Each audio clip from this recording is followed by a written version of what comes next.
Okay, guys, I just want to apologize ahead of time on this particular episode. The recording was conducted over Zoom video chat. She was in London, I was in the States, and I just wanted to give you guys a fair warning. But I still think the content is still high quality and worth listening to. So here we go. Thank you for listening and being patient, and enjoy. How can I weave that into a story? Hmm. Or somebody's throwaway comment about what happened, on a given day in their lives. And again, I think maybe I could use that in a story. And really, so it starts out as this tiny little kernel of an idea. And I think, what can I do with this? I have a vague sort of beginning. I know what I'm writing about, and I have a vague point at where I'm going to end. But I'm a bit of a pantser, as in I do everything by the seat of my pants. I start writing the story and I think I'm going in one direction. And then my characters, sometimes they take over and they take me in a different direction altogether. And that's the most fun. That's when even I, as a writer, don't know what's going to happen, because suddenly there is this flow happening and my characters are deciding for me that this is where we want the story to go, not where you want it to go, but where we want it to go.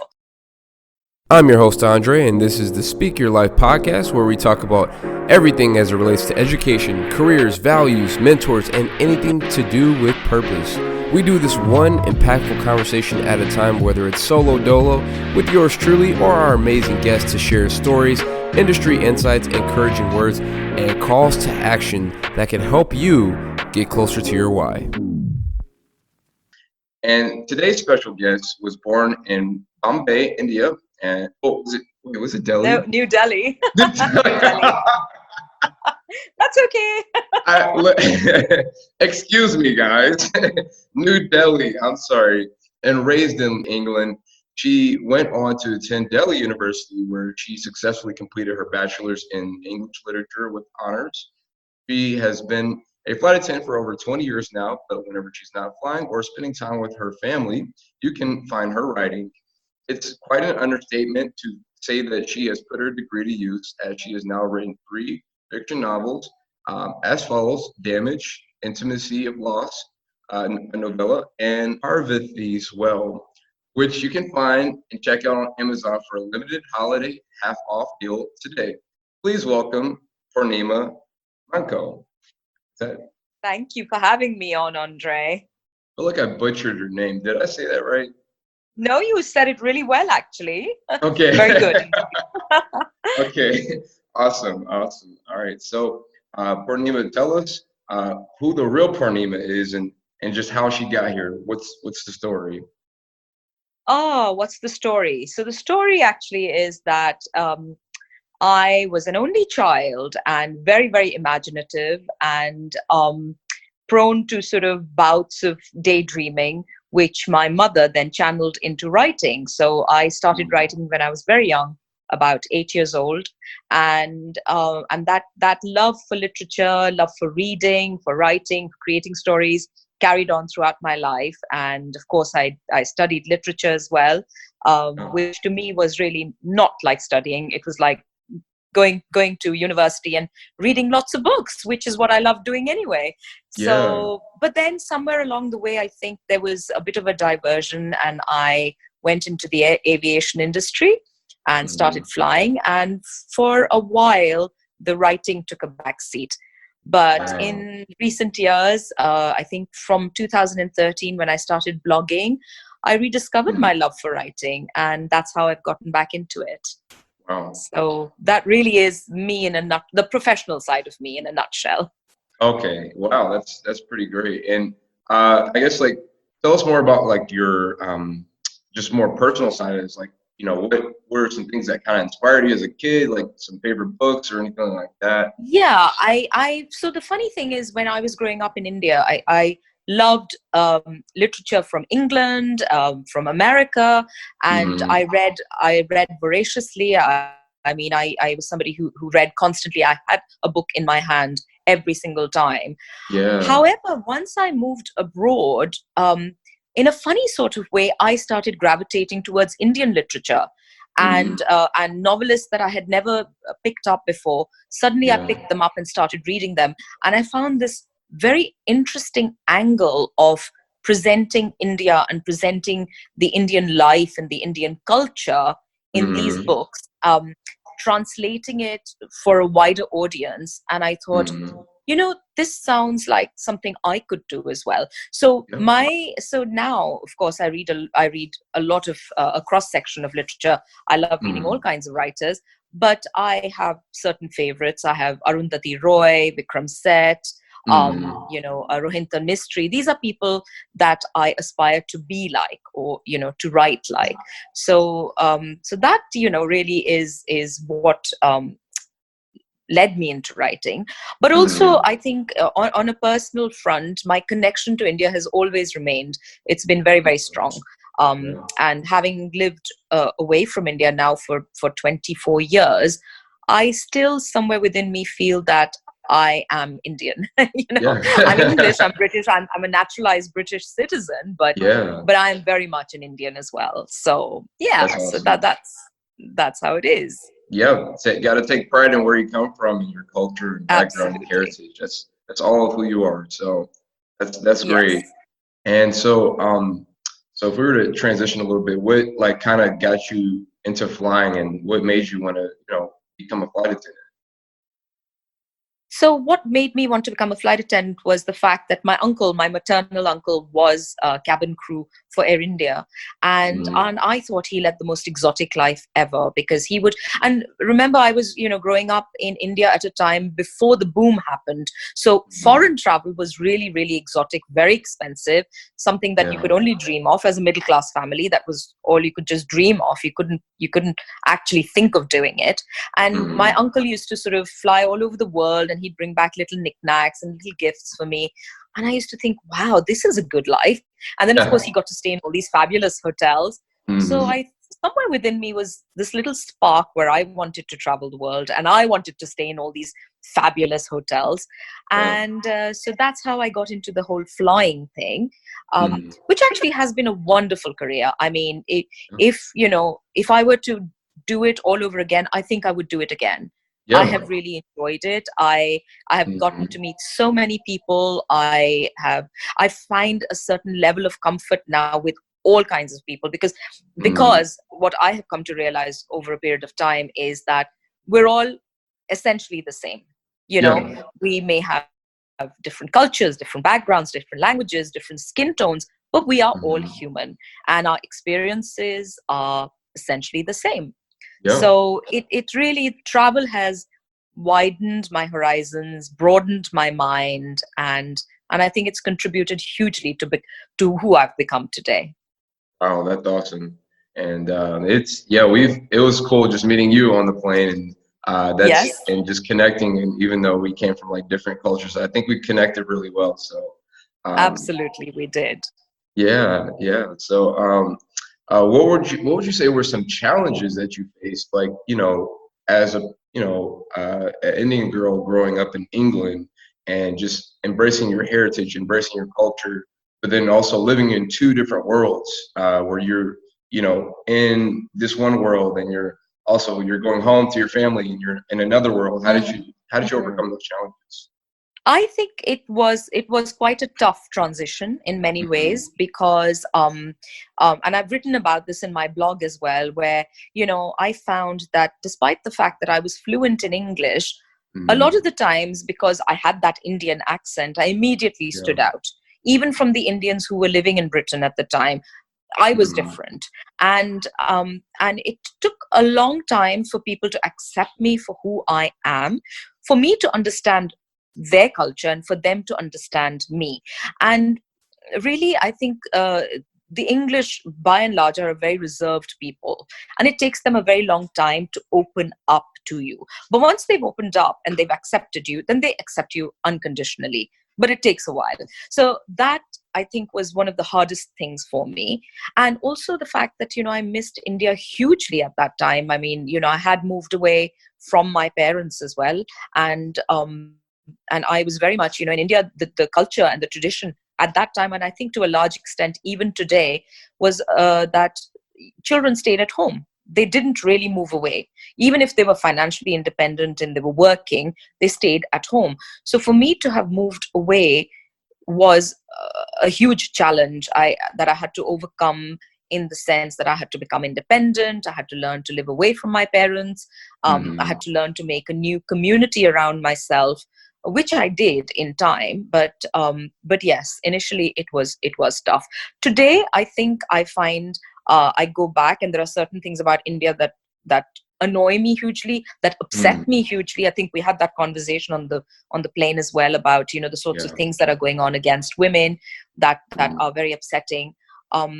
But I also find that I can very seamlessly fit back into India, because my formative years were spent there, and equally seamlessly come back and fit in here, because I have come to understand and appreciate the culture in England as well. So really, I think, and also with flying, once again, we are exposed to so much, and we come to understand so much that the lines start to blur.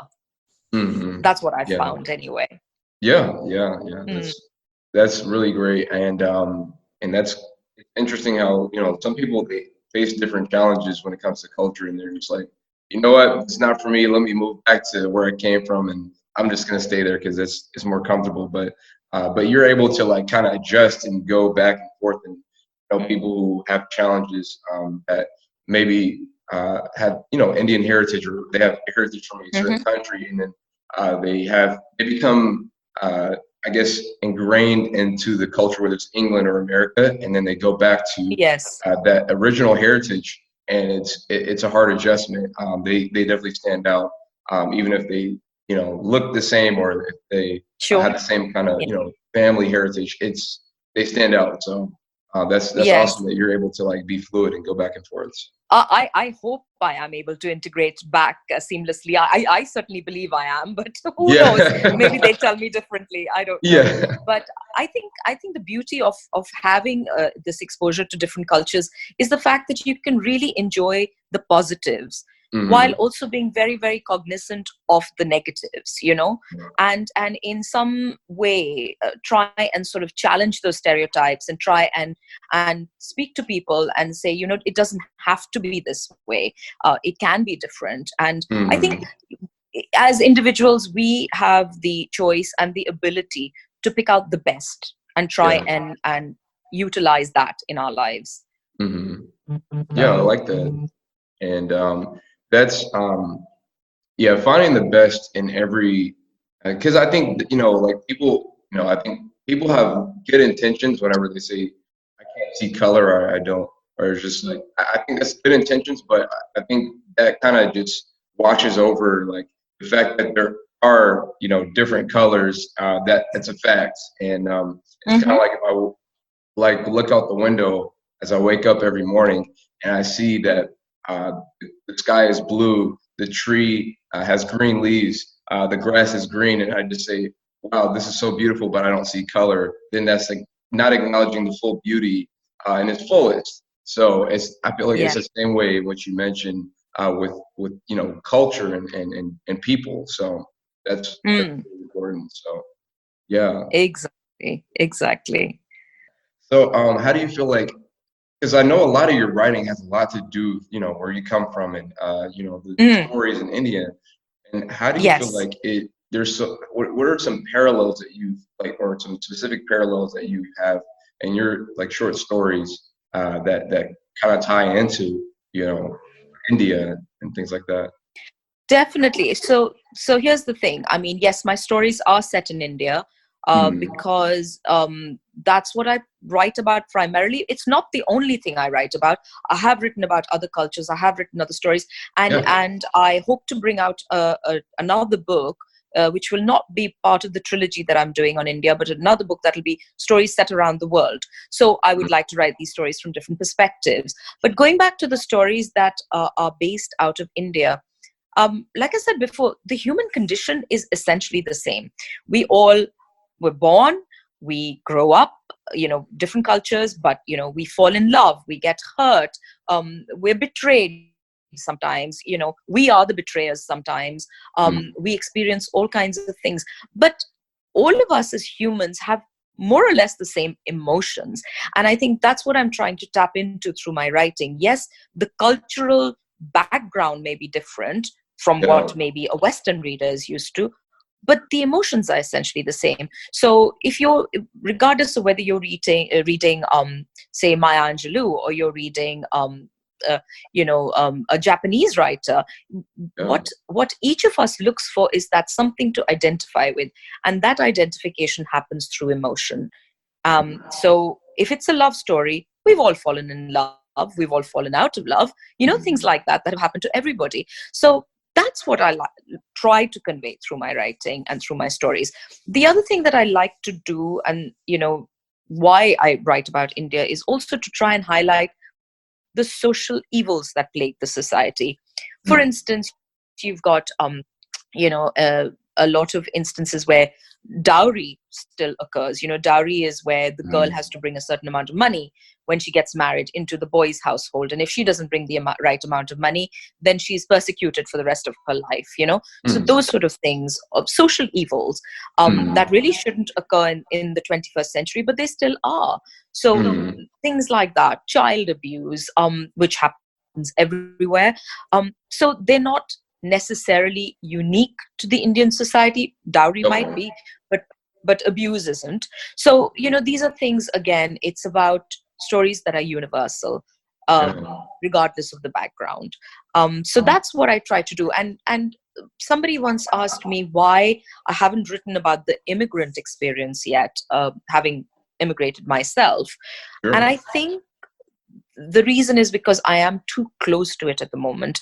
I'm able to write about India because there is a certain amount of distance now, and that distance gives me perspective.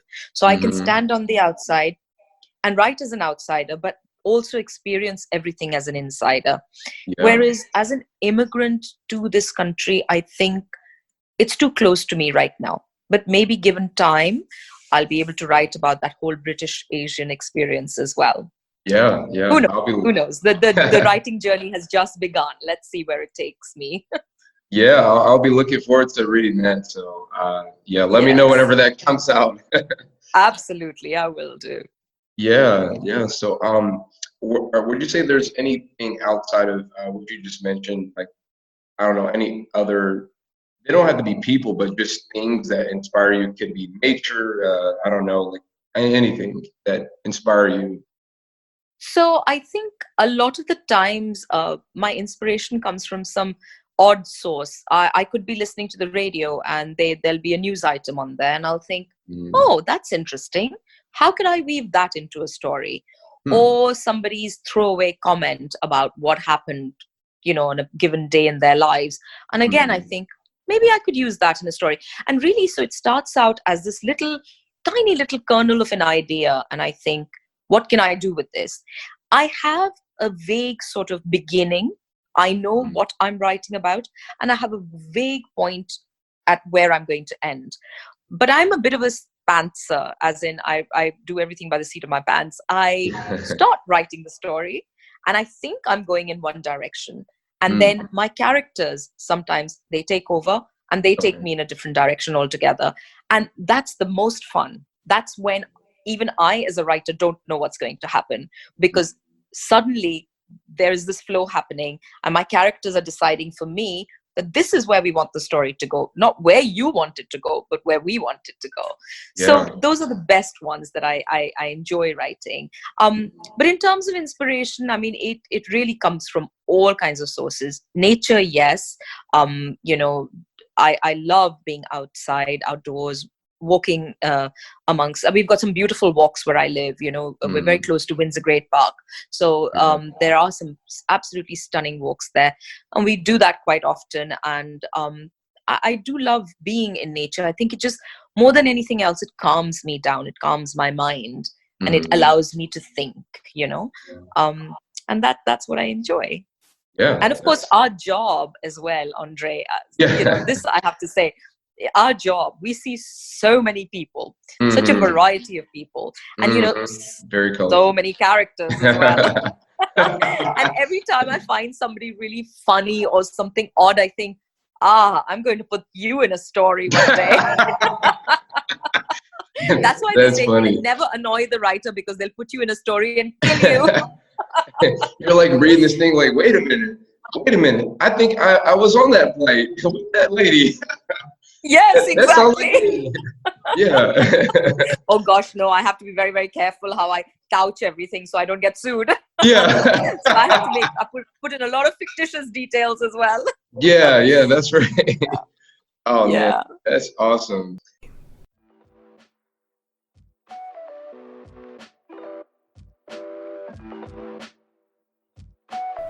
The BBC reports a U.S. workers' online study said that nearly 70% agree public speaking skills are critical for success at work. Maybe you are a student looking to become a prime candidate for that internship, or might I say full-time position, or maybe you have already been in the job market for some time now and you just want to stand out amongst your coworkers looking to get that raise you feel like you've been passed up for too long now. Go to speakyourlife.com/private-lessons.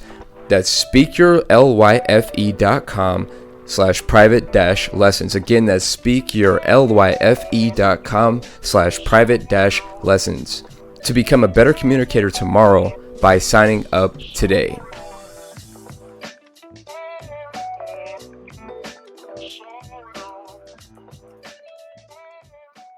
And I also was kind of curious because like I noticed, and I like the unique approach that you came with when it was having the 6 stories, or different little stories into one. Yes. What made you Yes. do that instead of going like the typical route, just having like one story that's linear and just goes from one end to the next, and there's no. So I think because I started writing short stories to begin with. That's where this thing came from, where I said, I just one sec, I think I've got some music going on in the background. I started writing the short stories. The first story, Parvati's Well, which you mentioned, was actually the thing that got me kickstarted, because that story I had submitted to the Guardian newspaper in England, and it actually got selected in a competition. And I thought, oh, okay, so I still have the writing chops. I can do this. So I then started off with that. And that first book was really just me dipping my toes into publishing waters, because I wanted to see, does this have legs? Can this go any further? Do people enjoy reading this kind of literature? And I got such an overwhelmingly positive response to it that I thought, okay, this is good. So what I'm going to do is I did that first book, which is the first part of the trilogy. Then I did a second book. So the first book had stories that were quite dark. The second book had stories that were extremely dark. In fact, one of the bits of feedback I got from people was that, oh my goodness, it made me quite sad. It made me think, but it made me quite sad, because the stories were dark and they explored, again, social evils that plague the society. So to round it off, I thought, I'm going to write a third book that's going to be light. It's going to be heartwarming. It's going to be funny. And that's the one I'm working on now. Because, I mean, like any country, India has obviously got its fault lines. But it also has a lot of beauty, a lot of tradition, a lot of culture. And I want to highlight that. I don't want people to read my books and think, oh, we never want to go to India because it's an awful place. It's not. It's like any other place. But I wanted to round off the trilogy with this lovely book with, again, short stories. So all 3 books have short stories. And I think the reason like you asked me why I didn't do a point A to point B novel like anybody else, because I had so many ideas in my head that I wanted to explore. And the short story format is a tough format, but it's also a format that allows me to convey multiple ideas. So I could say, have one story that deals with one idea, then the second story that deals with the second idea. So that was the reason why. Wow, that's great. And I want to kind of highlight what you were talking about earlier about like the cultural aspect to it, because I had the privilege to go to New Delhi and have a layover there. I was like back in March, and it was great. And we got to go to the Taj Mahal and stuff like that. And man, like when I saw that Taj Mahal, I was like, this is like heaven on earth. Like this is crazy. And I know that one place, I guess we call it wonders of the world does not define the Mhm. whole country. There's so many aspects to it. There's so many Oh, different pieces yes. and parts that are played, and and right outside the gates, you saw lots of poverty, and that's there in it just Yes. there's so many different pieces to it. There's parts that are people who have money, people who don't have money, and Yes. I got to try the foods, and that was really great. As a meat eater, I had a challenge because it was like a lot of veggie options, but it was still amazing though. And so Yes. I was just so excited, and just to be, just to have the privilege to experience that, if it was only for 24 hours. And Mm. I definitely found to be a place myself, I would love to come back to my own time. And so yeah, just I think when it comes to places like India, or people talk a lot about Africa, and I think Mm. sometimes the media tries to portray like here's the people with flies running all around them, and people who are poor, and that's the only picture that people see, and it's just like there's so many Yes. more aspects to this beautiful place that you do not Exactly. know about. So so yeah, I appreciate how you're highlighting those good parts, highlighting Exactly. the Exactly. And and people do say that, oh, yeah, we can read about, yes, you can read about things, but there is, mm, and that's why I think we are so privileged in what we do, because we yeah, have the opportunity to go and see it firsthand. mm, It's one thing to read about it, but it's one thing to experience it firsthand. And that yeah, is really when you understand a culture, and you get steeped into a culture. And like you said, poverty, or things like crime, etc. They're aspects of a society. They don't make an entire society, or an entire land, or an entire country. So it mm, is important to understand that there's so much more. Just as we as human beings, we're the sum of all our parts, aren't we? You can't just mm, turn around and say, well, Andre, you're just a flight attendant. You're not, because here you are, you're a podcaster, you've got multiple other talents, you've got multiple other facets to you. And mm, similarly with countries and cultures. yeah, So it's so important to be open-minded, particularly in this day and age when the world is shrinking at this amazing rate. Connectivity, in the way we are able to, you're sitting on a different continent, I'm sitting on a different continent, yet we're talking. yeah, I mean, 30 years ago that wouldn't have been possible, you know or hmm, it would have been, but it would have taken a long time, and multiple oh phone yeah, calls, and that sort of thing. It wouldn't be so recordings, immediate. yeah, So we have to really learn to appreciate and understand each other. And I think a lot of our strife and our misunderstandings mm, amongst people would end if we simply opened our minds and allowed ourselves to appreciate the differences between us as well as the mm, similarities, because both exist. yeah. I certainly agree with all of that, and also, like, kind of going back to the book. I know when we were talking earlier, you were describing it as like it was started off as dark, then it gets darker through this big tunnel, and then there's the light at the end of the tunnel. I love that analogy that you had. That was how you described it, and I loved that description. I really, really loved that description, because like you said, it has to Yeah, get darker before you see that light at the end of the tunnel. And I think the third book is going to be the light at the end of the tunnel, I hope. yeah, yeah. I'm hoping that it highlights all the wonderful things and wonderful aspects of India. That's Yeah. yeah, yeah. You got to see the full circle to get the holistic viewpoint, and so that's impactful, and that's great. And so, what do you Mhm. feel like with writing, with flying, having a family? What have you felt like in your life you've come to understand what your why is, your purpose in life is, like the reason why you're here on this earth? Yeah. So I think for the longest time, till I came to writing, I didn't know my why. And I Mm, think more than anything else, as humans, we search for meaning. We want meaning to our lives. yeah, And today, with the fact that I am writing and flying alongside, of course, flying has given me so much. It's been a career. It's been wonderful. I've traveled the world with it.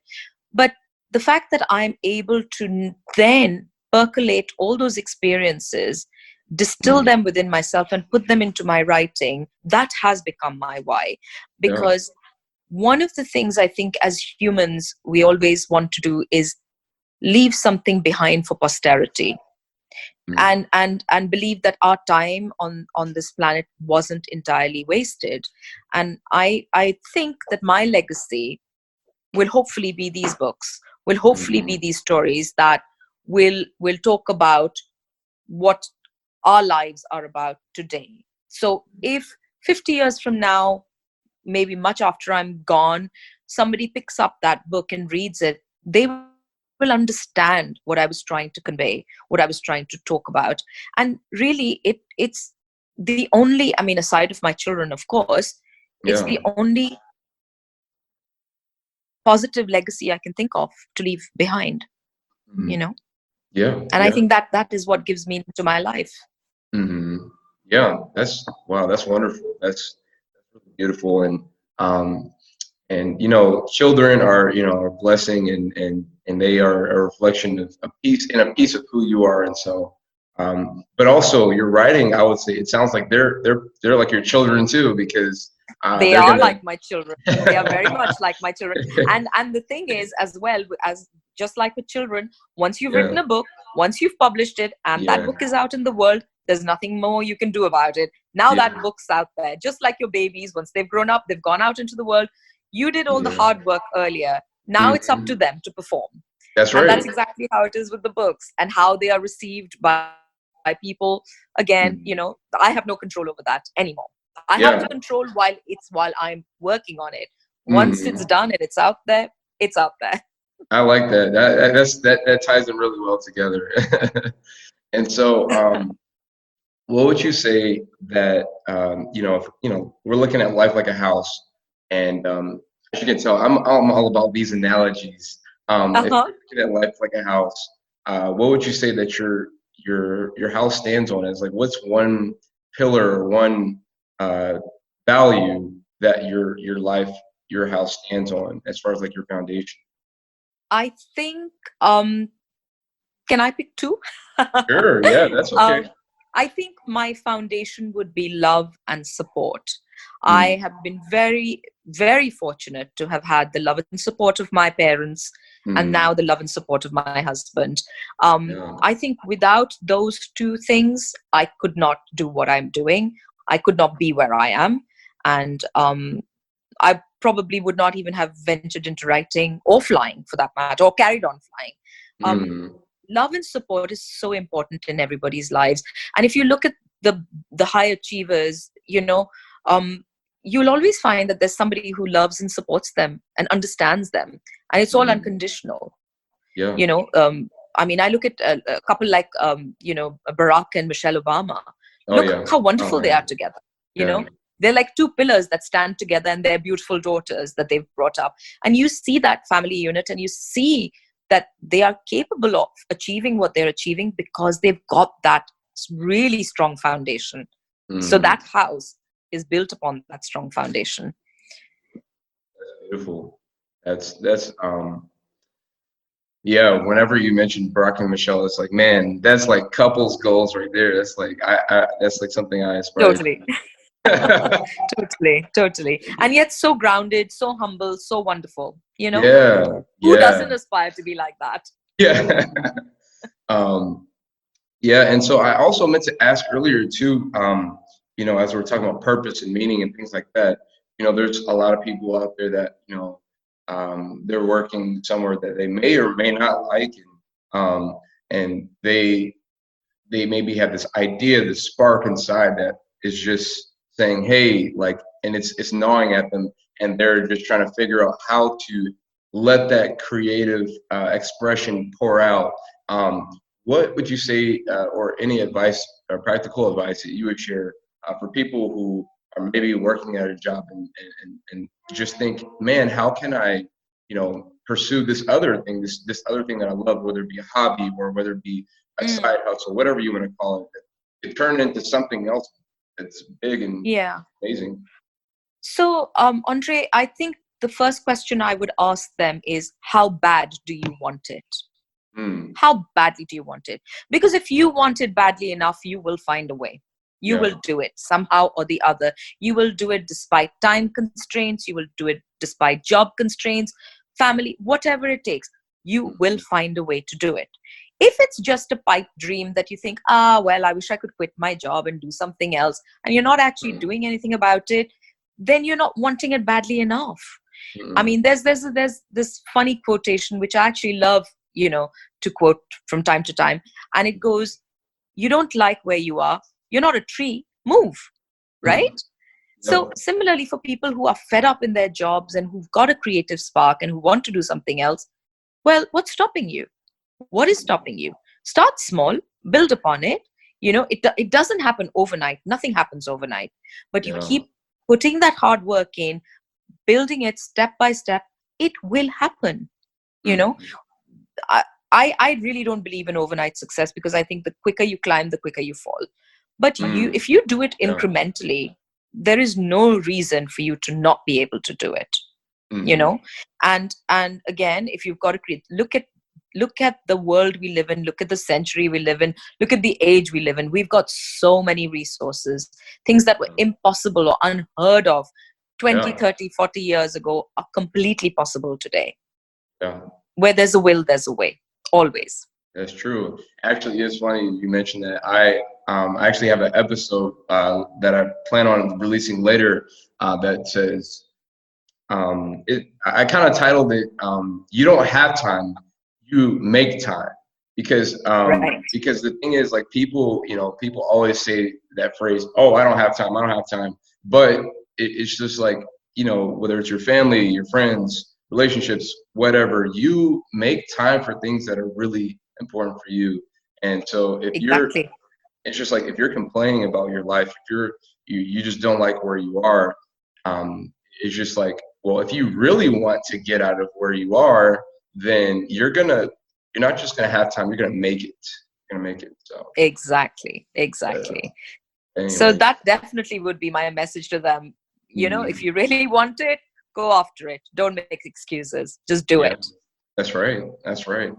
So so now that leads us to our segment of question of the day, where we're just asking a random question off the cuff, and just to kind of get to know you a little bit better. But what would you say that if you were to write a book that was fiction, that was nonfiction, or like a self-help book, what would it be about and why?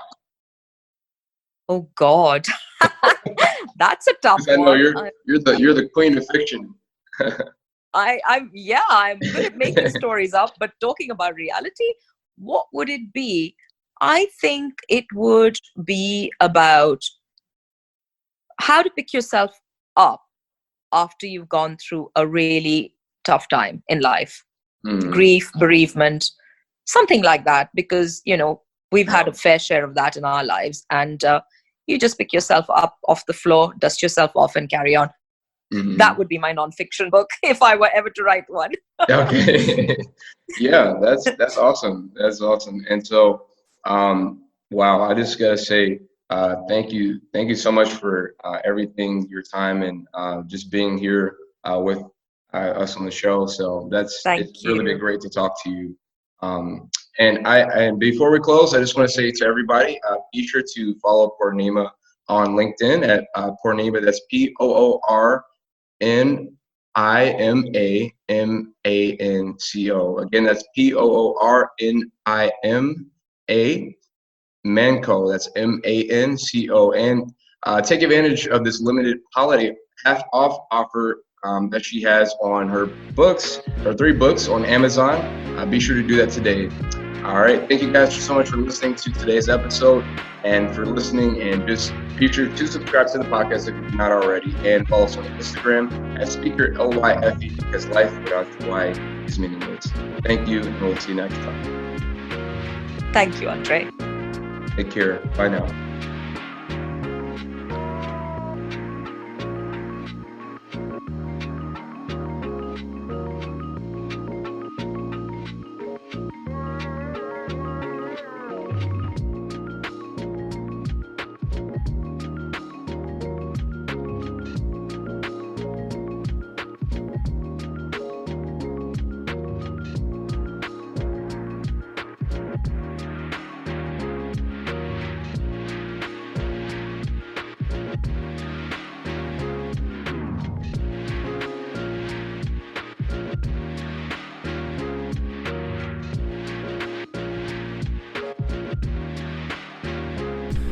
All right, guys, just a heads up. This interview was conducted over Zoom video Skype since we were in two different countries, and the quality of the sound is not what it usually is. So just excuse that and bear with us. But thank you so much again for joining us on this episode.